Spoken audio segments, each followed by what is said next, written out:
Hi there. How you doing today? This is opportunity to study piano. Donc, rapidement, je vais revenir en français et pour te montrer les touches du piano.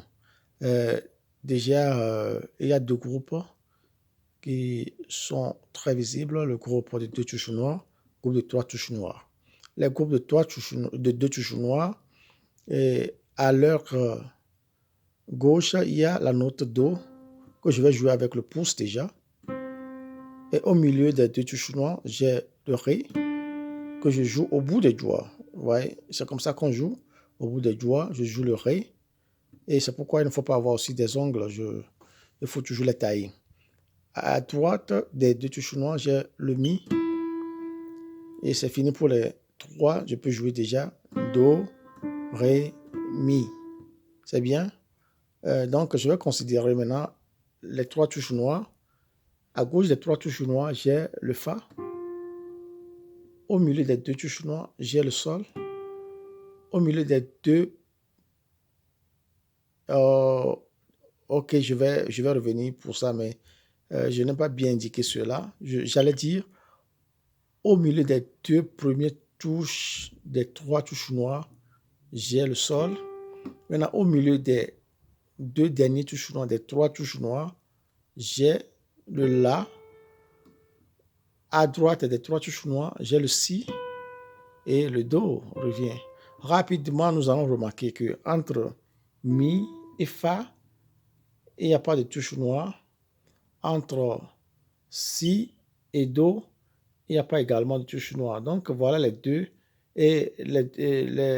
Au milieu de ces deux notes-là, il n'y a pas de touche noire. Donc on dit que quoi? Qu'il y a demi-ton entre Mi et Fa, demi-ton entre Si et Do. Donc je vais aller comme ça. C'est ça la première note que nous appelons tonique. La première note, Do, Ré. Donc, entre Do et Ré, il y a un ton. Donc, c'est pourquoi nous avons une touche noire. Et le secret est que chaque touche vaut demi-ton. Donc, si chaque touche vaut demi-ton, là où je suis, c'est comme une règle, c'est zéro. Une règle de mesure, ça commence par zéro. Donc, de la position du départ à la note suivante, je dois passer par un demi-ton d'abord. Voilà, le demi-ton. Et je tombe sur la note que je veux. Donc, ça me fait Do plus maintenant Do qui est 0, le demi-ton plus demi-ton, ça me fait 1. Je suis ici, on me dit un ton, demi plus demi. Je suis ici, on me dit demi. Lorsque je suis ici, on me dit un ton, je dois faire demi plus demi.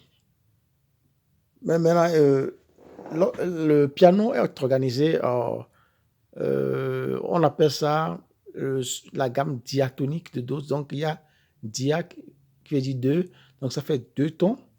Donc, voilà les deux demi-tons. Le premier et le deuxième qui se situe au niveau de La et Si. Le premier demi-ton se situe au niveau de Mi et Fa. Donc ça nous fait un ton, demi, un ton, un ton, un ton et demi. Donc du coup, voilà les notes. Ça fait le Do, le Ré, le Mi, le Fa, le Sol. Je vais m'amuser à jouer avec les cinq d'abord parce que il faut connaître d'abord les cinq notes. C'est comme ça que on me l'a appris aussi. Il faut jouer d'abord les cinq premières notes, les maîtriser et évoluer avec les autres. Donc ça fait Do, Ré, Mi, Fa, Sol. Je peux revenir et je joue en boucle sans m'arrêter. Si je veux, je peux mettre le métronome et sur 65, c'est déjà ici. Donc, je mets mon métronome sur le 65. Donc, ça me fait comment? Ouais, voilà, c'est ça. Donc, ça me fait un, 2, 3, 4, 5. Il ne faut pas se presser. Un, 2, 3, 4, 5. Voyez?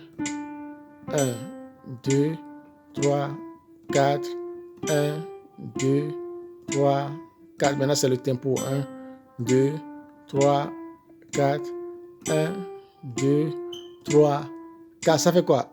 1, c'est le temps fort. 1, voyez?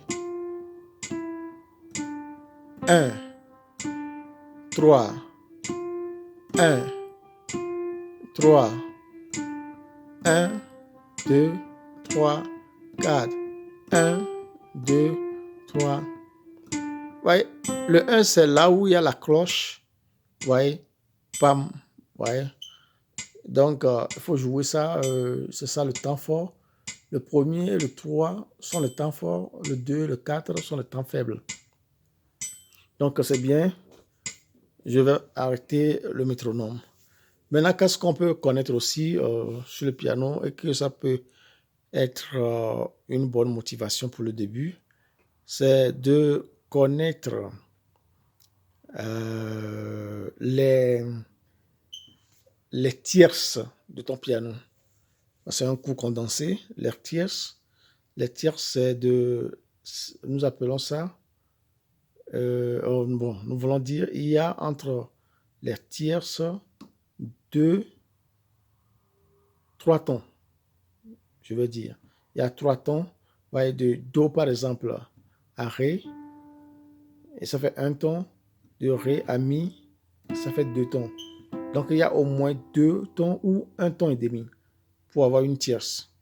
Et très souvent, pour les accords, on a toujours 2 tons, 3 tons pour les accords majeurs que nous allons débuter avec. Donc, je vais prendre d'abord les accords majeurs. Dans une gamme, voilà la note, la première note qui est Do.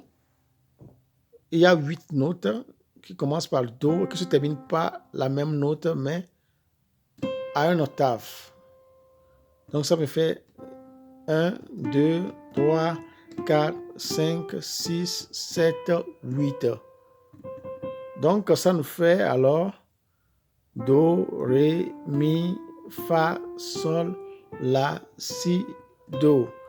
Lorsqu'on veut jouer, c'est très simple. Ça nous fait le pouce, l'index, le majeur et le pouce passe derrière le majeur pour jouer le Fa.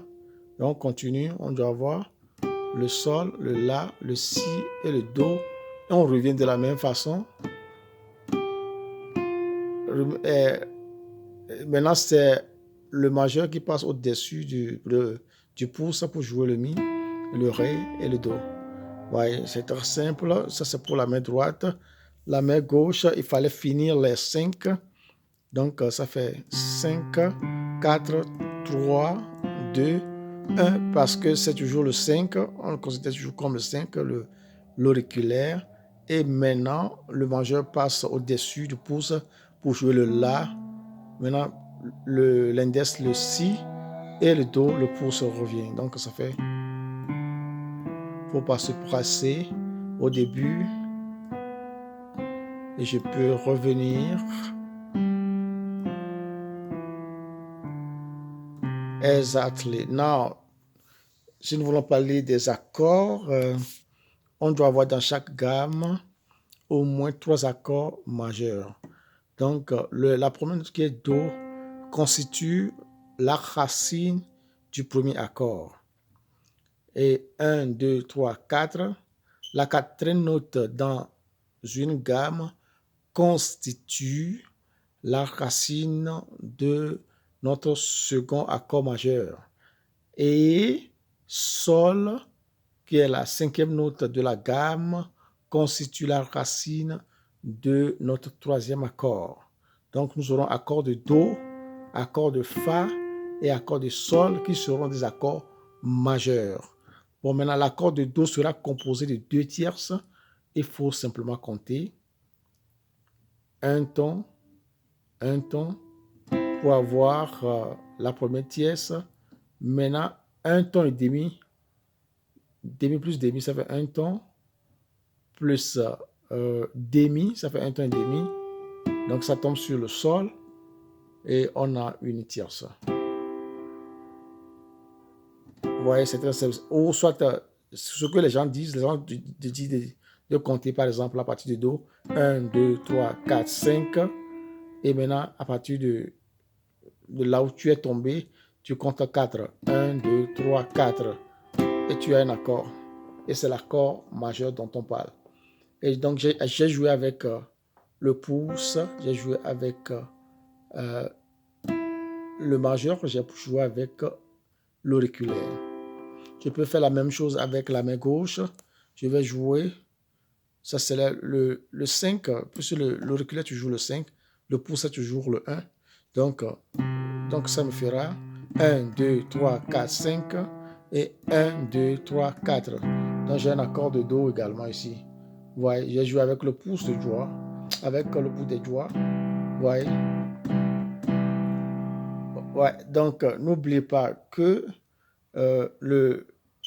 la quatrième note ou bien le quatrième de la gamme, ou bien je vais appeler la chose par le nom, la quatrième note 1, 2, 3, 4 sera aussi la racine d'un accord. Donc, accord de Fa commence par 1, 2, 3, 4, 5. J'ai la première tierce. 1, 2, 3, 4. J'ai la seconde tierce et ça me fait accord de Fa. Donc, le Sol commence par Sol. Sol. Le Sol a pour racine Sol. Donc, ce sera la première note. Et je vais compter également 1, 2, 3, 4, 5 pour avoir une tierce. 1, 2, 3, 4 pour avoir une autre tierce. Les deux tierces constituent un accord majeur et nous avons accord de Sol. Donc, j'ai trois accords. Accord de Do, accord de Fa et accord de Sol. Donc, les trois accords là suffisent pour jouer beaucoup de morceaux dans la gamme majeure de Do. Donc, pour la main droite aussi, je peux faire accord de Do, accord de Fa et accord de Sol. Je peux jouer facilement un chant, par exemple. Ma ou pasi lolo. Ma ou pasi lolo. Ma ou